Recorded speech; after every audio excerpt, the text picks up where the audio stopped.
ఓం నమ శివాయ. శ్రీ కామాక్షంబా సమేత కపిలేశ్వర స్వామి వారి ఆలయమునందు మహాశివరాత్రి బ్రహ్మోత్సవాల్లో భాగంగా మొదటి రోజు రాత్రి హంసవాహనం. ఈ హంసవాహనంపై స్వామివారు భక్తులను అనుగ్రహించడం కోసం విశేషంగా పురోవిధుల్లోకి వస్తారు. హంస అంటేనే మనం తెలుసుకోవాలి. హంస హంస పరమ హంసస్సోహం హంసస్సోహం హంస హంస హంసాయ విద్మహే పరమహంసాయ ధీమహి తన్నో హంస ప్రచోదయాతు అని మహాన్యాసంలో ఒక మంత్రం ఉన్నది.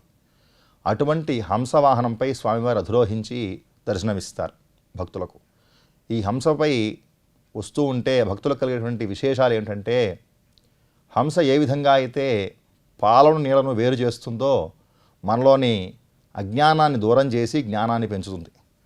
అటువంటి హంసవాహనంపై స్వామివారిని చూసినటువంటి భక్తులకు జ్ఞాన సమృద్ధి కలుగుతుంది. ఆ జ్ఞాన సమృద్ధి కలగటమే కాకుండా మనలో అజ్ఞానాన్ని పారదోలుతుంది. తప్పనిసరిగా దర్శించినటువంటి హంసవాహనంపై స్వామివారిని అందరూ దర్శించాలి.